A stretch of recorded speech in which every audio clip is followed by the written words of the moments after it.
नमस्कार, मैं सुनीता कथा मंथन में आप सबका स्वागत करती हूँ। कथा मंथन में आज सुनिए मालती जोशी जी की कहानी बेटियाँ। मालती जोशी जी की अन्य कहानियाँ आपको हमारी प्लेलिस्ट से मिल जाएंगी। लिंक आपको एंड स्क्रीन तथा डिस्क्रिप्शन बॉक्स में मिल जाएगा। आप वहाँ पर डिस्क्रिप्शन बॉक्स से आप हमारे ब्लॉग में जा सकते हैं और वहाँ पर मालती जोशी जी की अन्य कहानियाँ और उपन्यास सुन सकते हैं। तो शुरू करते हैं कहानी बेटियाँ। लेखिका मालती जोशी। स्कूल से लौटकर देखा, नीचे स्कूटर खड़ा हुआ था। थोड़ा दिमाग पर जोर दिया तो याद आया फूफा जी का है। मन में थोड़ा खटका भी हुआ। अपने रिश्तेदारों में मुझे सबसे ज़्यादा चिढ़ थी तो इसी इंसान से, पता नहीं क्यों। ऊपर आकर देखा मेरा अंदाज एकदम सही था। श्रीमान फूफा जी सोफे में धंसे हुए थे और माँ तिपाई पर बैठकर उनसे बात कर रही थी। माँ पर बड़ा गुस्सा आया। तिपाई क्या कोई बैठने की चीज़ है? कुर्सी पर बैठ जाएंगी तो क्या फूफा जी की इज्जत चली जाएगी या बेइज्जती हो जाएगी? पता नहीं कौन से युग में जी रही हैं। उन्हें नमस्ते करके मैं भीतर चली गई। दीदी चाय छान रही थी। लाओ मुझे दो, मैं ले जाती हूँ। अरे तू हाथ मुंह धो ले। पर मैं मानी नहीं। ट्रे लेकर बाहर आई। माँ उठो तो वहाँ कुर्सी पर बैठो, मैंने आदेश के स्वर में कहा। ये दीदी के बस का थोड़े ही था। माँ के उठते ही मैंने ट्रे तिपाई पर रखकर आगे सरका दी और खुद भी एक कुर्सी पर बैठ गई। आजकल कहाँ हूँ? वही निवेदिता में। पेमेंट तो ठीक ठाक करते हैं। हाँ, प्राइवेट स्कूल के हिसाब से ठीक ही करते हैं।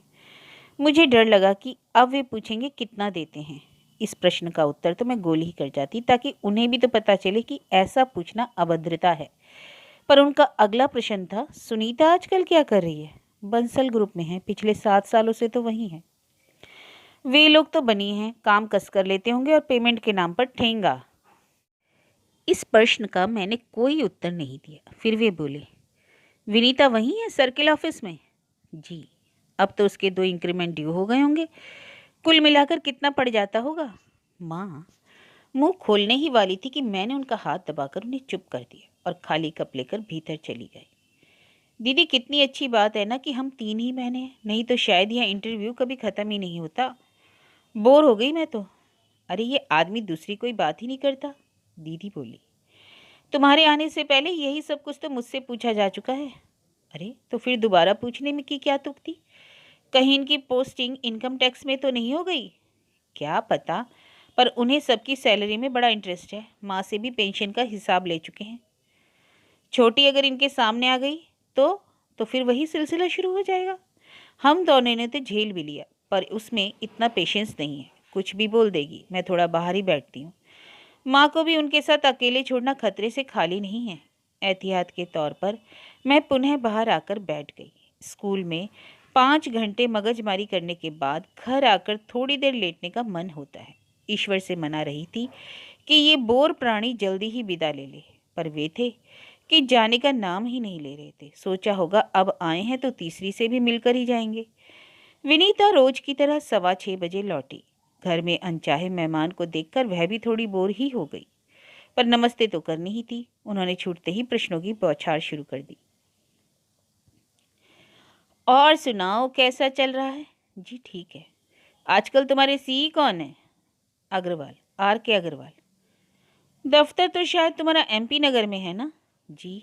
फिर लंच के लिए न्यू मार्केट तक क्यों आती हो? एमपी नगर तो होटलों से भरा पड़ा है। विनीता का चेहरा एकदम फक हो गया। फिर धीरे धीरे वह तमतमाने लगा। मैंने एकदम कहा, छोटी कब से दीदी चाय लेकर बैठी है? जल्दी से जाकर ले लो, नहीं तो ठंडी हो जाएगी। और उसे तो खिसकने का बहाना ही चाहिए था। तुरंत भीतर चली गई। अब फूफा जी माँ से मुखातिब हुए। आज दोपहर को एक छोकरे के साथ होटल में खाना खा रही थी। मैंने सोचा आपको आगाह कर दूं, कल को कुछ ऊंच नीच ना हो जाए। मुझे तो जैसे आग लग गई। माँ भीतर की ओर मुँह करके विनीता को तलब करने जा ही रही थी कि मैं फुफकार कर उठ खड़ी हुई। फूफा जी, आप तो वल्लभ भवन में है ना? फिर लंच के लिए रोज पहाड़ी उतरकर न्यू मार्केट तक आते हैं? वे एकदम सक पका गए। फिर तुरंत संभल कर बोले, रोज रोज कौन आता है अनीता? दोस्त लोग इसरार करते हैं तो कभी कभार मानना भी पड़ता है। तो यही बात आप विनीता के लिए क्यों नहीं सोचते? लड़की नौकरी कर रही है, ऑफिस में कभी किसी को ट्रीट देनी भी पड़ती है और कभी किसी से लेनी भी होती है। तो अब वह पिद्दी सी लड़की भाई साहब की बराबरी करेगी? माँ चिल्लाई।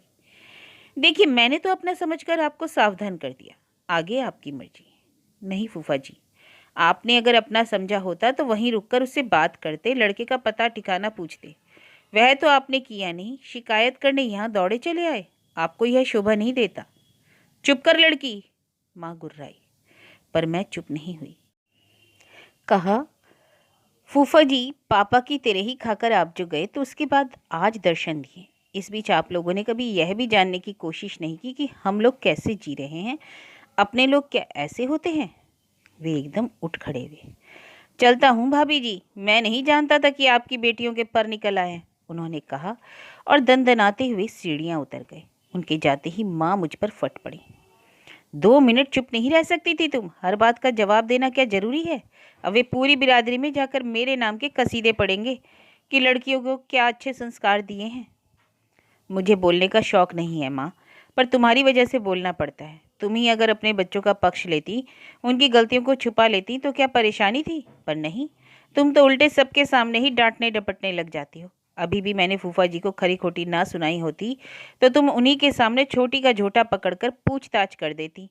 इसी तमाशे की उम्मीद से तो वे आए थे, पर हाय, बेचारों को निराश लौटना पड़ा। तो तो तुम क्या समझती हो, वे चले गए हैं तो मैं छोटी को बख्श दूंगी क्या? उससे पूछोगी यही ना, तो इत्मीनान से पूछ लेना, वह कहीं भागी तो नहीं जा रही। देखो माँ, लड़कियों से अगर नौकरी करवानी है तो दिल और दिमाग दोनों खुले रखने होंगे। दुनिया जहान की लड़कियां नौकरी करती हैं, क्या सब ऐसे रंग बिखेरती हैं? क्या रंग बिखेर दिए उसने? किसी ने कुछ कह दिया और तुम लगी ताल ठोकने। इसी से तो रिश्तेदारों को शह मिलती है। मैंने वह विषय वहीं समाप्त कर देना चाहा था, पर तभी विनीता सामने आकर खड़ी हो गई। हाँ पूछो माँ, पूछो, क्या पूछना है? इस समय वह काफी सहज लग रही थी। उसका आत्मविश्वास देखकर लग रहा था कि वह संभावित हमले के लिए तैयार होकर आई है। उसकी दिलेरी से माँ चौकी तो पर विचलित नहीं हुई। दबंग स्वर में ही पूछा, किसके साथ होटल गई थी? बताया ना फूफा जी ने। लड़के का नाम बता। क्या इस शहर के सब लड़कों को तुम जानती हो? वह तुझे होटल क्यों ले गया था? अभी अनुदी ने बताया तो था, नौकरी में यह सब चलता ही रहता है।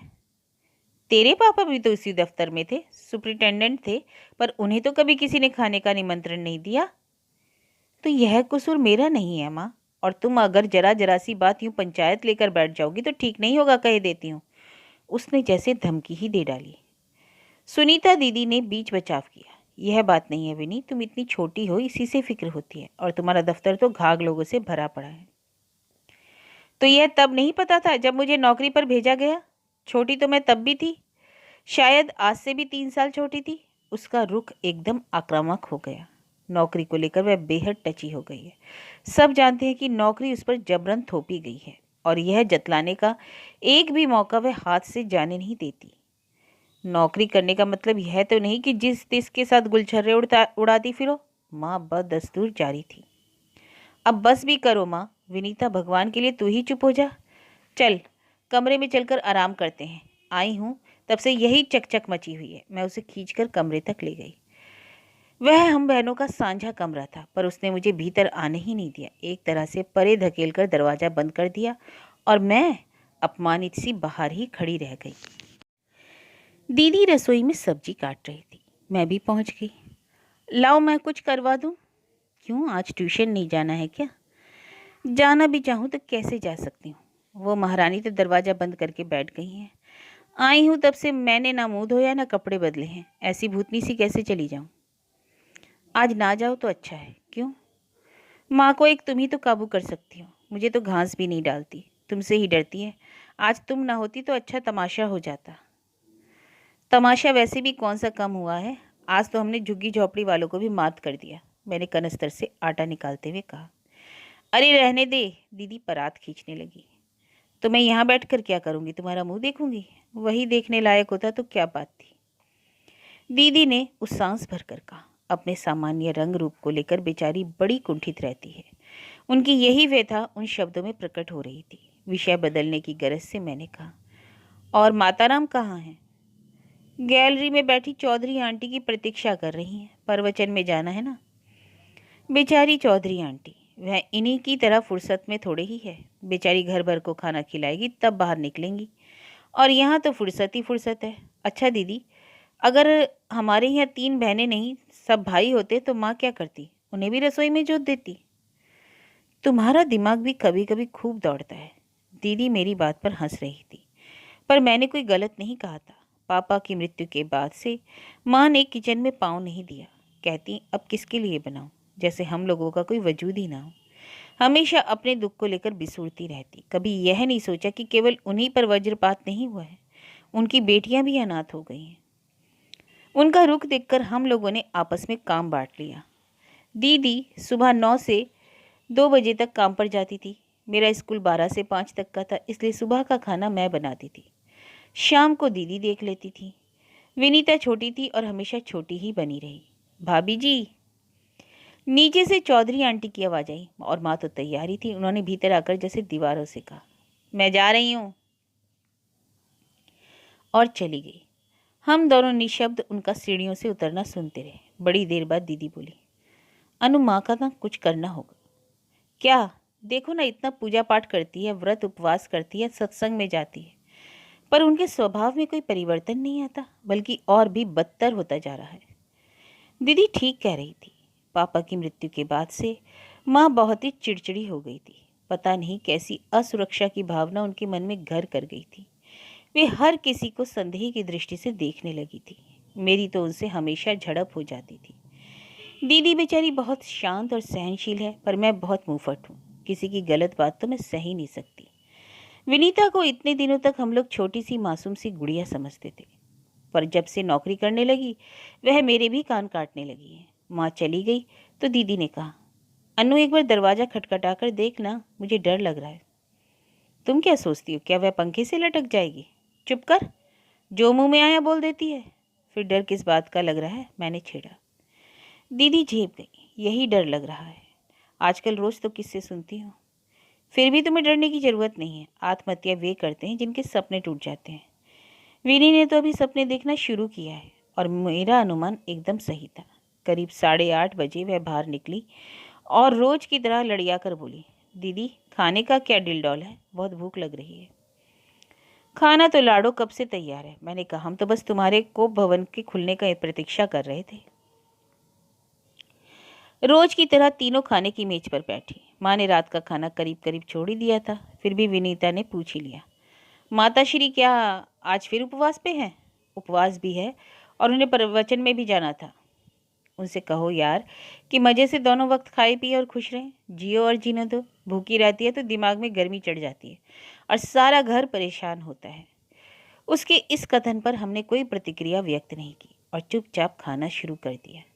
दीदी मुझे बार बार इशारा कर रही थी कि मैं उस लड़के के बारे में पूछूं। उनकी अपनी हिम्मत नहीं पड़ रही थी और मैंने जानबूझकर उन्हें अनदेखा किया। मैं खाने को बदमजा नहीं करना चाहती थी। हम लोग रोज की तरह कैसेटों की, सिनेमा की, क्रिकेट की बातें करते रहे और भोजन सानंद संपन्न हो गया। सोचा था रात को इत्मीनान से विनीता से बात करूंगी, पर वह तो बिस्तर पर पड़ते ही सो गई थी।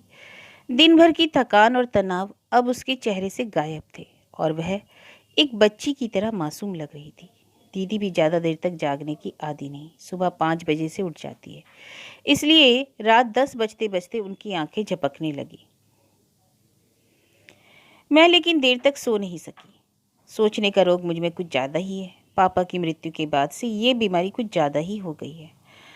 आज भी मुझे पापा की मृत्यु के बाद का सारा घटनाक्रम याद आ रहा था। शाम को सब लोग रोज की तरह पापा की प्रतीक्षा कर रहे थे कि संदेशा आया, पापा अस्पताल में हैं। हम लोग सब भागे भागे अस्पताल पहुँचे और तब तक सब समाप्त हो चुका था। लोगों ने बताया कि शायद दफ्तर में अचेत होते ही उनके प्राण निकल गए थे। अस्पताल ले जाना तो मात्र औपचारिकता थी। अगले 10-12 दिनों में घटनाक्रम इतनी तेजी से घूमता रहा कि सोचकर आश्चर्य होता है। एक व्यक्ति की मृत्यु कितने सारे प्रश्न चिन्ह खड़े कर गई थी। पापा की राख ठंडी भी ना हो पाई थी कि सबको घर परिवार की चिंता सताने लगी। और चिंता की तो बात ही थी, आखिर 3 लड़कियों की जिम्मेदारी का सवाल था। मम्मी को पेंशन तो मिलने वाली थी, पर उससे क्या होता। उन दिनों दीदी ही बस काम कर रही थी, वहाँ भी बहुत अच्छा वेतन नहीं था। सबसे बड़ा सहारा था अनुकंपा नियुक्ति। और सबसे ज़्यादा ऊहापोह उसी को लेकर थी। माँ का तो प्रश्न ही नहीं था, कुल जमा 8वीं पास थी। बहुत होता तो पियोन की नौकरी मिल जाती, पर वह हम में से किसी को भी गवारा नहीं था। चाचा बोले सुनीता को लगवा देते हैं, उसके दबे हुए रंग के कारण शादी में वैसे ही बहुत अड़चनें आ रही हैं। सरकारी नौकरी लग जाएगी तो लड़के वालों हाथों हाथ ले लेंगे। पर मामा जी को यह प्रस्ताव पसंद नहीं है। बोले सुनीता की समस्या तो हल हो जाएगी, पर हमारी बहन का क्या होगा? उसे तो इसी कमाई के सहारे जिंदगी गुजारनी है। तो क्या लड़कियों को जिंदगी भर घर में बिठा कर रखेंगे? मान लो अनीता को भी लगवा देते तो 3-4 साल में उसकी भी तो शादी होनी ही है। एक प्रावधान होता है, फूफा जी बोले। लड़की अगर शादी कर भी ले तो भी आधी तनख्वाह वह अपने मैके वालों को देने के लिए बाध्य होती है। अरे लाख कानूनों पर बिहाई लड़की का पैसा कौन देगा बताइए? तो मौसी ने तुनक्कर कहा। तो ऐसा करते हैं, विनीता को लगा देते हैं, कम से कम 8-10 साल तक तो चिंता नहीं रहेगी और बाद में देखा जाएगा। अब तक मैं मूक दर्शक की भांति सारा तमाशा देख रही थी, अब मुझसे चुप नहीं रहा गया। मामा जी ये आप कैसी बातें कर रहे हैं? उसकी कोई उम्र है नौकरी करने की? बच्ची है अभी तो। कोई दूध मुही बच्ची तो है नहीं, 18 पार तो कर चुकी होगी। तो क्या हुआ, इस समय वह पीएमटी की तैयारी कर रही है। पापा का कितना मन था कम से कम उनका एक बच्चा डॉक्टर बने। हम दोनों आर्ट्स वाली थी, इसी पर सारी आशाएं थी। कम से कम पापा का सपना तो पूरा होने दीजिए। सपना पूरा ही करना था तो बने रहते, खुद तो चले गए और मेरी जान पर ये 3-3 बलाएं छोड़ गए। माँ रोने लगी। वातावरण फिर शोक मग्न हो गया। जी ठीक कह रही हैं। वैसे 3-3 लड़कियों की जिम्मेदारी कम नहीं होती, इस पर डॉक्टरी पढ़ाना क्या कोई हंसी खेल है? इतना खर्च कौन उठाएगा? हम लोग उठा लेंगे। दीदी तो जॉब कर ही रही है, मैं भी नौकरी कर सकती हूँ। आप पापा के स्थान पर मुझे लगवा दीजिए। और कल को शादी करके चली जाओगी तब तब क्या हम तुम्हारे दरवाजे आकर भीख मांगेंगे? मेडिकल की पढ़ाई कोई 1-2 साल की नहीं होती, पूरे 5 साल लगते हैं। और देखो उसके भाग्य में अगर डॉक्टर बनना होता तो जीजा जी असमय क्यों चले जाते? या वही पिछले साल निकल जाती, इस साल ड्रॉप तो न लेना पड़ता। चाचा बोले। मुझे बड़ा तावा आया। कहा चाचा जी, पीएमटी इतनी आसान नहीं है। बहुत ही जहीन या भाग्यवान होते होंगे जो पहली बार में निकल जाते हैं। अधिकांश लोग तो 2-2 3-3 कोशिशें करते ही हैं। वैसे ये अच्छा ही हुआ जो वह पिछले साल रह गई, नहीं तो झक मारकर कोर्स तो पूरा करवाना ही पड़ता। चाचा ऐसे बोल रहे थे जैसे फीस उन्हें भरनी हो। मामा जी आप लोग चाहो तो मुझसे लिखवा लो। विनी की पढ़ाई पूरी होने तक मैं शादी नहीं करूंगी, फिर तो ठीक है ना? और कर भी लोगी तो क्या तुम पर हम दावा ठोक देंगे? फूफा जी बोले। अनीता, तुम तो पीएचडी कर रही हो, तुम्हें तो किसी भी कॉलेज में तुरंत जॉब मिल जाएगी। यहाँ क्लर्की में अपनी डिग्री क्यों बर्बाद करती हो? और यह नौकरी विनीता को करने दो, उसकी ज़िंदगी बन जाएगी। अरे बीए एमए घूमते रहते हैं और उन्हें सरकारी नौकरी नहीं मिलती। तुम तो समझ लो कि विनीता बड़ी भाग्यवान है जो बैठे बिठाए सरकारी नौकरी मिल रही है, नहीं तो आजकल हायर सेकेंडरी को पूछता कौन है? अजीब शख्स है, बाप की मौत को भाग्यशाली बता रहा है। मन हुआ कह दूं भगवान ऐसा भाग्य आपके बच्चों को भी दे, पर चुप रह गई। मैंने और दीदी ने बहुत जोर लगाया पर हमारी एक न चली। माँ को तो सारे रिश्तेदारों ने ऐसे घेर रखा था कि वे हमारे हिस्से आती ही ना थी। पिता तो चले ही गए थे, अब माँ भी हमसे दूर हो गई थी। वे हमारे किसी सुझाव, किसी प्रस्ताव को सुनने के लिए तैयार ही नहीं थी। विनीता को जब यह निर्णय सुनाया गया तो उसने रो रो कर घर भर दिया और हम लोग असहाय होकर देखते रहे। उसने खाना पीना छोड़ दिया पर कोई नहीं पसीजा। एक तरह से हाथ पकड़कर ही उससे एप्लीकेशन लिखवा ली गई। हम दोनों से भी लिखवा लिया गया कि हमें कोई ऐतराज नहीं, हम अपना हक स्वेच्छा से छोड़ रहे हैं। और माँ का तो प्रश्न ही नहीं था, उनके भाई उनसे जहाँ चाहे दस्तखत करवा सकते थे। इसके बाद पीएमटी की परीक्षा आई और चली गई। सूजी हुई आंखें लिए विनीता घर में कैद होकर बैठी रही। उसने सहेलियों से मिलना जुलना छोड़ दिया, उसका हंसना बोलना बंद हो गया। पूरे 4 महीने लगे, तब जाकर उसका ऑर्डर आया। पहले दिन मामा जी दफ्तर तक पहुंचाने गए थे। मैं उसके लिए मिठाई लेकर आई, दीदी नया पर्स, छाता, टिफिन बॉक्स लेकर आई। मैंने अपने 2 अच्छे सूट उसे निकाल कर दिए। बड़ी बहन के नाते हम यह कर रहे थे, पर मन में एक अपराध भाव तो था ही। सुबह घर से छुई मुई सी रोनी सूरत वाली विनीता ऑफिस गई, पर शाम को लौटी तो बदली हुई थी और फिर बदलती ही चली गई। सुबह की चाय हम लोग अक्सर गैलरी में ही लेते हैं। हम लोग मतलब मैं और दीदी। माँ तो उस समय सोई रहती है। मूड हुआ तो विनीता हमारे साथ बैठ जाती थी, पर अमूमन वह उतनी सुबह बिस्तर छोड़ना पसंद नहीं करती है। घर में वही एक खुली जगह है, इसलिए मैंने वहाँ 10-20 गमले रख लिए।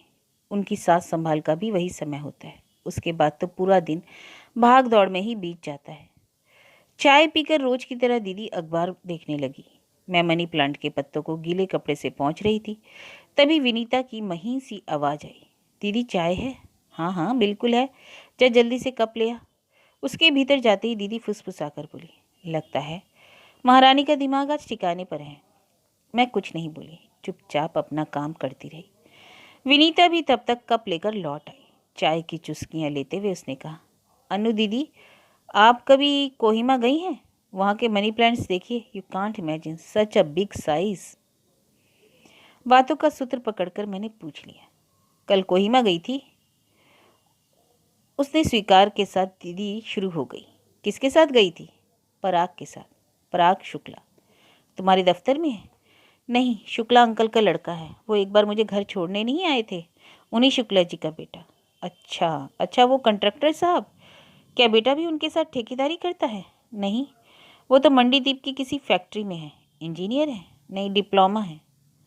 तो तुम्हारी पहचान कैसे हुई? अंकल के साथ वह भी कभी कभी ऑफिस आ जाता है। कल लंच पर अंकल भी साथ थे। कमाल करती हो दीदी, अब मुझे टोकना पड़ा। कल अगर शुक्ला जी साथ में होते तो क्या फूफा जी भागे भागे रिपोर्ट करने आते? फूफा जी तो बेहद घटिया इंसान है, छोटी ने मुंह बिचका कर कहा। जैसे खुद हैं वैसा ही दूसरों को समझते हैं। पराग बेचारा इतना शरीफ लड़का है, इतना मॉडेस्ट और इतना हेल्पफुल, सो तो होगा ही। ऐसे वैसे को तो तुम मुंह नहीं लगाओगी। मैं जानती हूँ, मैंने छोटी का मन खुश करने के लिए कहा, पर दीदी जुटी हुई थी। फिर भी छोटी, थोड़ा संभल कर ही चला करो, जमाना बड़ा खराब है। पराग लड़का अच्छा होगा, पर क्या कह सकते हैं, तुम लोगों के बीच ऐसी वैसी कोई बात तो नहीं है, सिर्फ फ्रेंडशिप ही है ना। ऐसी वैसी बात का क्या मतलब दीदी? छोटी एकदम भड़क गई। साफ साफ पूछो तो ना कि मेरा उससे कोई अफेयर तो नहीं है। एक बात मैं साफ साफ कह देना चाहती हूँ, मैं अपने को उस दफ्तर में दफन नहीं होने दूंगी। मुझे बेहतर ज़िंदगी की तलाश है, एक मजबूत सहारे की तलाश। अगर मेरे भाग्य से मुझे कोई अच्छा साथ मिलता है तो मैं उससे अवश्य स्वीकार करूंगी, और ऐसा सुनहरा मौका हाथ से नहीं जाने दूंगी। तो क्या तू शादी करने की सोच रही है? दीदी चकित थी। सोचना तो पड़ेगा दीदी, किसके भरोसे बैठी रहूं बताओ। पापा के रहते तुम लोगों का कुछ नहीं हो पाया, और अब माँ, माँ के बस का तो काम है नहीं है, तो मैं क्या करूं, तुम्हारे लिए रुकी रहूं? तब तक तो मैं बूढ़ी हो जाऊंगी दीदी। बहुत अच्छे मूड में हमारा चाय पानी शुरू हुआ था, पर ख़त्म होते होते सबके मन खट्टे हो गए। खासकर उसकी यह बात बहुत बुरी लगी कि तुम लोगों का इंतजार करते करते तो मैं बूढ़ी हो जाऊंगी। यह बात भी सच थी। दीदी 30 पार कर चुकी थी और मैं 26 को छू रही थी। छोटी ने पिछले महीने 22 पूरे किए थे। यूँ शादी के लायक तो थी, पर ऐसा भी नहीं था कि शादी की उम्र निकली ही जा रही हो। पर शायद हम दोनों की बढ़ती उम्र को देखकर वह अधीर हो उठी थी। यह बात नहीं है कि पापा ने दीदी के लिए कोशिश नहीं की, बहुत हाथ पैर मारे पर बात नहीं बनी, और दीदी एकदम पापा पर गई। रंग काफ़ी दबा हुआ है, इसलिए हर बार बात वहीं पर आकर अटक जाती है। कुछ लोग तो ऐसे उस्ताद थे कि दीदी को देखने आते और मुझे मांग बैठते, और मैं भी कोई स्वरूप सुंदरी नहीं हूँ, पर रंग जरा खुला हुआ है। फिर हिंदुस्तानी आदमी तो रंग पर ही मरता है। उन दिनों बहुतों ने सलाह दी कि जिसकी लग रही है उसी की कर दो, एक जिम्मेदारी तो कम हो जाएगी, पर पापा तैयार नहीं हुए। फिर उस तरह के संबंध के लिए मेरा मन भी गवाही नहीं देता था। यह तो एक तरह से बहन का हक छीनना ही हो गया था। विनीता को हम लोगों ने कभी उस दृष्टि से देखा ही नहीं। वह तो हमेशा से हम सबका खिलौना रही है, पर अब लगता है कि हम तीनों में सुंदर वह सबसे सुंदर है। एकदम माँ पर गई है। माँ का रंग रूप तो उसे मिला ही है, और स्वभाव भी वही है, वैसी ही मूडी, जिद्दी, चिड़चिड़ी और आत्मकेंद्रित। उसकी ये विशेषताएं अभी अभी नजर आने लगी थी। 4-5 दिन बाद चिंटू मामा बड़ी विजयी मुद्रा में घर में दाखिल हुए। जीजी, सब पता कर लिया है। क्या पता कर लिया है? उस लड़के के बारे में। कोई शुक्ला कॉन्ट्रैक्टर है, उनका लड़का है। तो इसमें तुमने कौन सा तीर मार लिया मामा? मैंने कहा, यह सब तो छोटी ने उसी दिन बता दिया था। मुझे तो नहीं बताया, माँ ने कहा। तुम्हें सुनने की फुर्सत भी थी? पूछने का भी एक तरीका होता है। उसने तो कुछ भी नहीं छुपाया, यह भी बताया कि लड़का डिप्लोमा होल्डर है, मंडीदीप की किसी फैक्ट्री में काम करता है। सब बता दिया था। उसके पीछे जासूस लगाने की तो कोई ज़रूरत नहीं थी। ज़रूरत थी, और बिल्कुल थी। मामा ने जोर देकर कहा, बिना जांच पड़ताल किए यह कैसे पता चलता कि दोनों रोज खाना साथ खाते हैं? लड़का रोज उसे दफ्तर से घर तक छोड़ जाता है। बड़ी होशियार बनती हो, दोनों को आज तक पकड़ पाई? यह खबर मेरे लिए नई थी। मैं थोड़ा चौंकी तो जरूर, पर मामा को पता नहीं चलने दिया। हाल चाल सुनकर माँ की त्योरियां ही चढ़ी जा रही थी। उसे लक्ष्य कर मैंने कहा, यह तो बहुत ही अच्छा हुआ ना मामा, बिना जूते चप्पल चटकाए हमें हमें ब्राह्मण का कमाता खाता लड़का मिल गया। कम से कम माँ की एक चिंता तो दूर हुई, नहीं तो कहाँ कहाँ हलकान होती फिरती। ब्राह्मण को लेकर खुश हो रही हो? वह बड़ा घाक पंडित है, पूरा बनिया है बनिया। जानबूझकर बेटे को ढील दे रहा है, सोच समझकर ऑफिस की लड़की को फांसा है कि ऑफिस की सारी खबरें मिलती रहे, टेंडर आदि में सुविधा रहे। फिर लड़का प्राइवेट नौकरी में है, हाथ में एक सरकारी नौकरी तो आजकल बहुत ज़रूरी है। कम से कम क्वार्टर की सुविधा तो मिल ही जाती है। बूढ़ा बड़ा करामती है, खूब उल्लू सुविधा की है उसने। और हम क्या कर रहे हैं मामा? मैंने चिढ़ कर कहा। वे तो खैर पर आए हैं, हमें भी तो अपना स्वार्थ साध रहे हैं। नहीं तो फूल सी बच्ची की पढ़ाई छुड़वाकर उसे नौकरी में झोंकने की क्या ज़रूरत थी? अब अगर उसने वहाँ अपना भविष्य सुरक्षित करने का रास्ता खोज लिया है तो इतनी हाय तौबा क्यों मच रही है? कल को ये क्वार्टर छोड़ना पड़ेगा ना, तो ये बड़ी बड़ी बातें भूल जाओगी। जिनके पास सरकारी मकान नहीं होते मामा, वे लोग क्या सड़क पर रहते हैं? और हमारे सिर पर छत बरकरार है, इसके लिए छोटी क्या जिंदगी भर कुंवारी बैठी रहेगी? माँ एकदम आपे से बाहर हो गई। शादी के लिए ऐसी मरी जा रही है कि यह भी होश नहीं कि दोनों बड़ी बहनें अभी भी घर में बैठी हैं। माँ, यह अन्याय तो मत कीजिए। दीदी ने इतनी देर बाद मुंह खोला। हम लोगों के इंतजार में बेचारी बूढ़ी हो जाएगी। जाहिर था विनीता की उस दिन वाली बात, टिप्पणी दीदी भूली नहीं थी। मेरे जीते जी यह कभी नहीं होगा। आ जाने दो, अच्छी खबर लेती हूँ। बहुत पर निकल आए हैं। माँ, फालतू का हंगामा करने की ज़रूरत नहीं है, मैंने कड़े शब्दों में कहा। अभी शादी के बाद उसने उसने तो नहीं उठाई, और फिर यह चिल्लप क्यों? और मामा, तुम्हें क्या दफ्तर में कोई और काम नहीं है जो माँ की फालतू बातों में सिर खपाते हो? उनकी तो आदत ही है, ना खुद चैन से रहती है ना किसी को रहने देती है। तुम और आग में घी लगाने क्यों चले आते हो? मेरी बात पर मामा मुंह फुलाकर चले गए। उन्होंने चाय भी नहीं पी। उनके इस अपमान पर माँ ने खूब खरी खोटी सुनाई, पर मैं खुश थी। कम से कम 10-15 दिन तक तो वे इधर का रुख नहीं करेंगे। जब भी आते हैं घर की शांति भंग कर जाते हैं, हर बात में दखल अंदाजी करेंगे। अरे, इट इज़ अवर लाइफ यार। 6 बजे मैं चलने को हुई तो दीदी ने कहा, आज ट्यूशन नहीं जाओगी तो नहीं चलेगा। माँ भरी बैठी है, मैं संभाल नहीं पाऊंगी। दीदी, रोज रोज नागा तो नहीं कर सकती ना, तो मैं सब्जी लेने निकल जाती हूँ, ताकि वह सीधे शेर के मुंह में समा जाए। यह तो कायरता है दीदी। तुम इतनी कमज़ोर और डरपोक क्यों हो दीदी? कभी तो दृढ़ता से काम लो। यह तुम्हारे दब्बूपन का नतीजा है जो विनीता आज भुगत रही है। क्यों? मैंने क्या किया है? उस दिन तुम अगर तनकर खड़ी हो जाती और कहती पापा की नौकरी पर पहला हक मेरा है, तो किसी की मजाल नहीं थी जो विरोध करता। पर तुमने तो चुपचाप फॉर्म पर दस्तखत कर दिया और अपना हक छोड़ दिया। दस्तखत तो तुमने भी कर दिए। हाँ, यह भूल मैंने भी की थी। मुझे लोगों ने सब जवाब दिखाए थे और मुझे विश्वास था कि पीएचडी होते ही मुझे कॉलेज में नौकरी मिल जाएगी। सब अरमान धरे रह गए। और मेरी क्या समस्या थे बताऊं? सब लोग उस नौकरी को मेरी शादी से जोड़कर देख रहे थे। मुझे लगा मैं जिद करूंगी तो सब यही समझेंगे कि मैं शादी के लिए मरी जा रही हूँ, और मुझे शादी मंजूर नहीं थी जिसका आधार मेरी नौकरी हो। हम लोगों की बेवकूफ़ी के कारण उस लड़की का जीवन चौपट हो गया दीदी।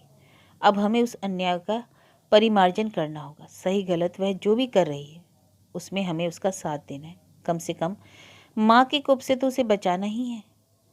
दीदी को खूब अच्छे से पट्टी पढ़ाकर मैं ट्यूशन चली गई, पर वहाँ ज़्यादा देर बैठ ना सकी। सिर दर्द का बहाना बनाकर जल्दी ही उठ गई। जैसी की संभावना थी, घर पर युद्ध छिड़ चुका था। माँ बरस रही थी, छोटी उनके सामने तन कर खड़ी थी, और दीदी सहमी सी किचन के दरवाजे में खड़ी थी। मुझे देखते ही उनकी जान में जान आई। माँ गरज रही थी, दोबारा फिर कभी तुझे उसके साथ देखा तो टांगे तोड़कर रख दूंगी। अच्छा तो है, फिर मैं आराम से घर बैठ जाऊंगी, दफ्तर से हमेशा की छुट्टी तो ले लूंगी। उसके इस लापरवाह रुख से माँ और भड़क गई। नौकरी की धौंस दिखाती है तू क्या सोचती है, तू घर बैठ जाएगी तो हमारे यहाँ चूल्हा नहीं जलेगा? जब इतना हौसला था तो मेरी पढ़ाई पढ़ाई क्यों छुड़वा दी? पढ़ाई ना छुड़वाती तो तू जैसे डॉक्टर ही बन जाती। ना बनती डॉक्टर तो ना सही, कॉलेज जाकर कोई डिग्री तो ले लेती, जिंदगी भर हायर सेकेंडरी का ठप्पा लेकर तो ना घूमती। सुन लो इसकी बात, क्या पूरी जिंदगी निकल गई? लड़कियां क्या प्राइवेट परीक्षा नहीं देती? देती होंगी, मुझे नहीं देनी। और अपने भाई से कह देना मेरे दफ्तर के आसपास ना मंडराया करे, मैंने इशारा भी कर दिया तो ठुकाई हो जाएगी। छोटी ने तो जैसे जंग का ऐलान ही कर दिया था। फिर तो यह गर्जन तर्जन रोज की दिनचर्या का अंग बन गया। माँ घड़ी लेकर बैठी रहती और मिनट मिनट का हिसाब मांगती। माँ के जासूसी मुस्तैदी से विनीता की हर गतिविधि का ब्यौरा देते रहते, जिससे माँ और भड़क उठती। पर विनीता भी अब ढीठ हो गई थी और ईंट का जवाब पत्थर से देने लगी। कई बार समझाया भी कि माँ, ये रोज रोज की किचकिच अच्छी नहीं लगती, अनुशासन अपनी जगह है, पर रस्सी को इतना भी मत तानो कि टूट ही जाए, उसका गर्म खून है। कल को कुछ उल्टा सीधा कर बैठी तो हम कहीं मुंह दिखाने लायक नहीं रह जाएंगे। पर माँ पर तो जैसे भूत चढ़ा हुआ था। छोटी की नौकरी उनके सुरक्षित भविष्य की गारंटी थी, वह उनके बुढ़ापे का सहारा थी। उसी को डांवाडोल होते देख वे पागल हो उठी थी। और फिर जिसका डर था वही हुआ। एक शाम वह दफ्तर से घर नहीं लौटी। इन दिनों वह अक्सर देर से लौटती थी, इसलिए हमने 7 बजे तक किसी तरह सब्र किया। इस बीच भी जैसे तैसे समय बीत रहा था। माँ का पारा और हमारी धुकधुकी बढ़ती जा रही थी। विश्वास हो गया था कि आज लड़की की खैर नहीं। पर 8 बजे तक भी वह जब नहीं लौटी तो मैं उठ खड़ी हुई। दीदी चलो चप्पल पहनो। कहाँ जा रही हो? माँ गुर्राई। कहीं तो जाना पड़ेगा, क्या हाथ पर हाथ धरे बैठे रहें? मामा को फ़ोन कर दो। हाँ, उन्हें साथ लेकर ही जाएंगे। और जल्दी से सीढ़ियाँ उतर गई। दीदी बोली मामा को मत घसीटो, वे तमाशा खड़ा कर देंगे। अरे माँ को तो चुप कराना था ना, नहीं तो वे खुद बुला लाती। घर से निकलकर हम लोग सीधे अय्यर साहब के पास गए। वे पापा के कलीग थे और अच्छे दोस्त। हमें देखकर बहुत खुश हुए। आज अंकल को कैसा याद किया? याद तो बहुत करते हैं अंकल, पर इतना बिजी शेड्यूल हो गया है कि कहीं आने जाने का समय नहीं मिलता। हाँ, आज कोई खास काम? खास ही समझिए, मैंने बड़े सहज भाव से कहा। आपके यहाँ का एक शुक्ला कॉन्ट्रैक्टर है, उन्हें पहचानते हैं? वे भेद भरे ढंग से मुस्कुराए। विनीता के बारे में बात करना है? दीदी का चेहरा फीका हो गया, पर मैंने नज़रअंदाज करते हुए कहा, आपने ठीक समझा अंकल। कैसे लोग हैं? बात चलाई जा सकती है। बिल्कुल, अच्छा फैमिली है, लड़का भी बहुत अच्छा है। आप सिफारिश कर दीजिए ना। मैंने मनुहार की। सिफारिश की कोई ज़रूरत नहीं, मामला जम जाएगा। जाहिर था उन्हें सब पता था। फिर इधर उधर की बातें करते हुए मैंने धीरे से शुक्ला जी का पता पूछ लिया। उन्हें ठीक से पता नहीं था, पर फ़ोन नंबर के आधार पर डायरेक्टरी से मालूम कर लिया। मैंने पता नोट किया, चाय पी और अंकल को धन्यवाद देकर हम लोग बाहर आ गए। मैं तो डर गई थी, कहीं तुम छोटी की गुमशुदगी की रिपोर्ट तो नहीं लिखवाओगी। पता है आंटी दूसरे दिन पूरे शहर में ब्रॉडकास्ट कर देती। मुझे इतना पागल समझा है? वहाँ नहीं जाती तो शुक्ला जी का पता कैसे मिलता? अब वहाँ जाएंगे? Of course. शहर से बाहर बनी एक कॉलोनी में उनका घर था। ढूंढने में परेशानी नहीं हुई, पर वहाँ पहुँचने तक मन में खटका बना रहा। सुनसान रास्ता और स्कूटर पर हम दो महिलाएं। डरने की तो बात ही थी, पर आवेश में मैंने उस डर को भी पीछे छोड़ दिया। शुक्ला जी का पूरा परिवार हॉल में बैठकर टीवी देख रहा था। हमें देखकर वे बुरी तरह चौंक पड़े। विनीता का चेहरा तो एकदम सफ़ेद पड़ गया और वह तुरंत उठकर भीतर चली गई। हमें किसी ने अंदर आने के लिए नहीं कहा, फिर भी मैंने आगे बढ़कर अपना परिचय दिया। आपने शायद हमें पहचाना नहीं, हम लोग विनीता की बहनें हैं। मैं अनीता और ये बड़ी दीदी सुनीता। हाँ, याद आया, एक दिन घर पर आया था तो आप लोगों से मुलाकात हुई थी। शुक्ला जी बोले। भाभी जी कैसी हैं? इस समय तो बहुत टेंशन में है, मैंने हंसकर कहा। और फिर प्रस्तावना में समय बर्बाद न करते हुए कहा, हम लोग विनीता को लेने आए। वे कुछ देर तक माकूल जवाब सोचते रहे, फिर उन्होंने आवाज़ दी, पराग जरा विनीता को लेकर बाहर आओ। पर पराग नामक वह सुदर्शन युवक अकेला ही बाहर आया और बोला, पापा विनीता कह रही है अब वह उस नरक में लौटकर नहीं जाएगी। तो कहाँ रहेगी? मैंने पूछा। यहीं, इसी घर में। किस रिश्ते से? घर की बहू की हैसियत से, उसने दृढ़ता से कहा। परसों हम लोग शादी कर रहे हैं। मैंने शुक्ला जी की ओर देखा। अब तक वे काफ़ी संभल चुके थे। बोले, देखिए बच्चे जिद पर थे, कल को कोई ऊंच नीच हो जाती। मैंने सोचा इससे अच्छा है विधिवत शादी कर दी जाए। मैंने पराग की माँ को भी यही समझाया। बच्चों की खुशी में ही हमारी खुशी है।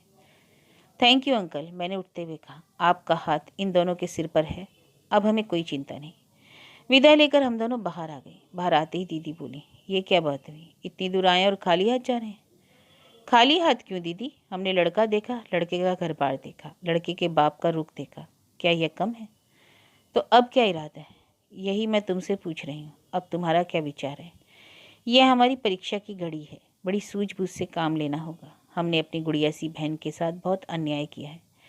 यह उसके परिमार्जन का अवसर है। जीवन के इस महत्वपूर्ण मोड़ पर हम दोनों को उसके साथ रहना है, उसकी खुशी को हमें यादगार बनाना है।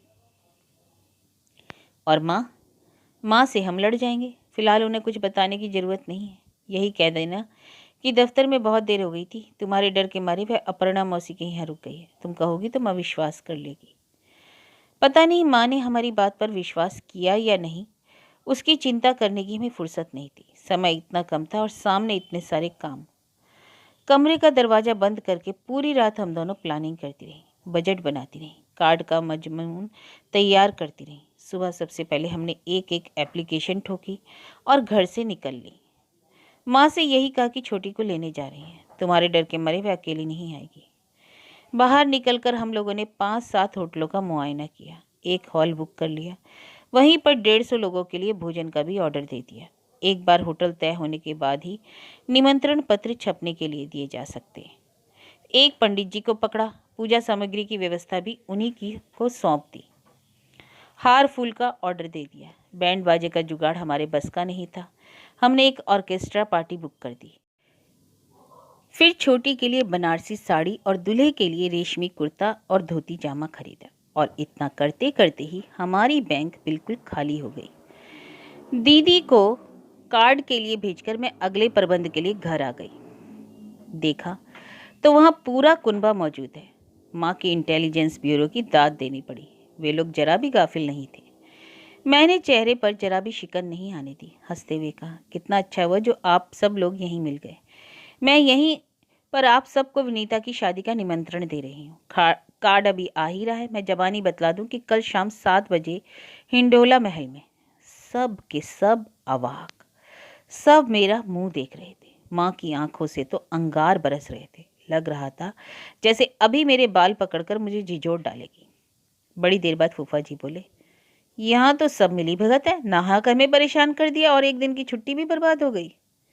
क्या बात करते हैं फूफा जी, लड़की की शादी में आप 2 दिन की छुट्टी भी नहीं लेंगे? जानते तो हैं कि इस घर में कोई पुरुष प्राणी नहीं है, आप ही लोगों का सारा दारोमदार है। शादी ब्याह का मामला है, वह क्या हम औरतों के बस का है? अरे तू तो पुरुषों के भी कान काट रही है, तुझे किसी की क्या जरूरत है? चाचा ने ताना कसा। वो तो सब हम अपनी सामर्थ्य और समझ के अनुसार कर ही रहे हैं। फिर भी ऐसा है कि शादी ब्याह में तो सबका ही सहयोग है, अपेक्षित होता है। यह कोई शादी है? मामा एकदम फट पड़े। सीधे सीधे अपहरण का मामला है, मैं अभी जाकर FIR दर्ज कराता हूँ। भूल रहे हैं मामा कि लड़की बालिग है और सरकारी दफ्तर में नौकरी कर रही है। आप सुप्रीम कोर्ट तक भी जाएंगे तो हार जाएंगे। नौकरी ना हुई मुसीबत हो गई, माँ ने माथा ठोकते हुए कहा। इससे तो अच्छा था सुनीता को लगवा देते, कम से कम जगह साई तो ना होती। हमने तो पहले ही कहा था, श्रेय लेने का कोई मौका चाचा नहीं चुकते। जगह साई तो अब भी कुछ नहीं हुई माँ। अच्छा खाते पीते घर का लड़का है, जाति बिरादरी का है, बिना किसी दान दहेज के शादी हो रही है, इससे अच्छी बात और क्या होगी। पर हाँ, उसकी जगह अगर दीदी की नौकरी लग गई होती तो उसका फूल सा बचपन तो ना छीनता, दीदी की भी जिंदगी बन गई होती। उनमें एक आत्मविश्वास तो जागता, पर उस समय तो तुम लालच में अंधी हो रही थी। हमसे ज़्यादा तुम्हें गैरों पर भरोसा था, उन्हीं की सलाह तुम्हारे लिए जो वेद वाक्य बन गए थे। तो अब हम गैर हो गए? सुन लो बिन्नो, हम इतनी भी फुर्सत में नहीं हैं कि सलाह मशवरा देते रहें। हमें संदेश भेजकर बुलाया जाता है, तब हम आते हैं। चाचा और मौसी एक साथ बोल उठे। आप लोगों के आने पर हमें ऐतराज नहीं है मौसी, पर ये माँ जो है ना, दूसरों की बात पकड़ कर बैठ जाती है। हमारी बातों का उन पर कोई असर ही नहीं होता। अब विनीता की ही बात लीजिए, उसे शादी की ऐसी कोई जल्दी नहीं थी, पर माँ ने कोच कोच कर इसका जीना हराम कर दिया। इसलिए चिढ़कर, आवेश में आकर उसने यह कदम उठा लिया। अब अगर उसने तय कर ही लिया है तो शादी तो होकर रहेगी। चाचा आप कन्यादान करना चाहे तो आपका स्वागत है, मामा आप भात वात लेकर आना चाहे तो आपका भी स्वागत है, पर प्लीज़ थोड़ा संयम बरतिएगा, हमारी और आपकी इज्जत का ख्याल रखिएगा। ऐसा ना हो कि मजबूरी में मुझे कोई अप्रिय कदम उठाना पड़े। अरे मैं थूकता हूँ ऐसी शादी पर, मैं तो झाँकूंगा भी नहीं। मामा तैश में आकर उठकर चले गए। मैंने चैन की सांस ली। मामा का आना उनके ना आने से ज़्यादा दुखदायी था। भाई का यूं अपमानित होकर चला जाना माँ को जरा भी अच्छा नहीं लगा। उनका तमतमाया चेहरा देखकर मैं समझ गई कि अब ज्वालामुखी फटने ही वाला है। सौभाग्य से दीदी कार्ड लेकर आ पहुंची और वातावरण की कड़वाहट उत्सुकता में बदल गई। निमंत्रण पत्र का मजमून, कागज, साइज, छपाई आदि पर चर्चा होने लगी। आदत के अनुसार फूफा जी ने पूछ लिया, एक कार्ड 2-2.5 का तो पड़ा ही होगा। हाँ, अर्जेंट में तो कुछ ज़्यादा ही पड़ा है। खाने का क्या रेट है वहाँ? बाकी दिनों का पता नहीं, अभी तो 125 पर प्लेट तय हुआ है। हॉल का किराया अलग से? जी 8,000 एक शाम के। फूफा जी की आंखें आश्चर्य से फैल गई। माँ तो एकदम हत्ते से ही उखड़ गई। वाह रे, जैसे किसी नवाबजादे की शादी हो रही है। कौन देगा ये खर्चा? तुम दोगी और कौन देगा? माँ हो तुम उसकी। मेरे पास फूटी कौड़ी नहीं है। है कैसे नहीं? पापा हर महीने हम तीनों के नाम से कुछ ना कुछ जमा करते थे। वह पैसा किस दिन काम आएगा? पापा की ग्रेजुएटी अभी अनछुई पड़ी है, उसे कब हाथ लगाओगी? और कल को तुम लोगों की शादी होगी तब? तब की तब देखी जाएगी। अभी फौरन तैयार होकर मेरे साथ बैंक चलो, वहाँ दुनिया भर की फॉर्मेलिटी करनी पड़ती है। जल्दी चलो। माँ नानुकुर करती रही। आखिर मैंने ब्रह्मास्त्र निकाला। कहा, माँ कुछ तो शर्म करो। पिछले 3 साल से वह लड़की तुम्हें कमा कर खिला रही है, उसका कर्ज है तुम पर, इसका तो ख्याल करो। तुमने उससे बहुत कुछ छीना है, कुछ तो भरपाई करो। बेमन से ही सही माँ को मेरे साथ बैंक आना पड़ा। पैसे निकलवा कर मैंने सीधे सर्राफे का रुख किया। छोटी के लिए एक सेट और दामाद के लिए अंगूठी खरीदी। माँ को बोलने का मौका ही नहीं दिया। फिर 20-25 कार्ड और मिठाई फल फूल लेकर हम लोग शुक्ला जी के यहाँ पहुँचे। हमें दोबारा अपने दरवाजे पर देखकर शुक्ला जी चकरा गए। मैंने सामान मेज पर रखा, उनके हाथों में कार्ड दिया और हाथ जोड़कर कहा, मेरी छोटी बहन की शादी है, आप लोग जरूर पधारिएगा। उन्होंने कार्ड पढ़ा और चौंक उठे। उनकी उस अवस्था का लुत्फ उठाते हुए मैंने कहा, अंकल आपने जो बड़प्पन दिखाया उसके लिए हम सदा आपके आभारी रहेंगे, पर हमारा भी कुछ फर्ज था। माना कि विनीता के पापा नहीं है, पर हम अनाथ नहीं हैं। उसकी माँ है, बहनें हैं, चाचा ताऊ हैं। उसे ऐसे बिन ब्याहे हम लोग आपके घर पर कैसे रहने दें? जो भी हो वह परंपरा के अनुसार ही हो तो अच्छा लगता है। आप शान से बारात लेकर आइए और 4 भले आदमियों के सामने उसे ब्याह कर ले जाइए। इस बार मुझे कहना नहीं पड़ा, उन्होंने खुद ही आवाज़ दी, पराग विनीता से कहो उसकी दीदी लोग उसे लेने आई हैं। विनीता कहीं आसपास ही थी शायद। आवाज़ सुनते ही दौड़ी चली आई, हमसे लिपट गई। उसके आंसू का सैलाब किसी तरह थमता ही नहीं था। जोश में आकर एक कदम उठा लिया था। ऊपर से बहादुर जरूर बन रही थी, पर भीतर से तो डरी हुई थी बेचारी। रिक्शे में बैठते हुए मैंने दीदी से कहा, दीदी तुम चाहो तो घर पर उतर जाना, मैं इसे किसी पार्लर में लेकर जाती हूँ। इसके चेहरे की मुर्दनी धोने में तो हफ्ता भर लग जाएगा, पर कल तक जरा प्रेजेंटेबल तो बना ही दूँ।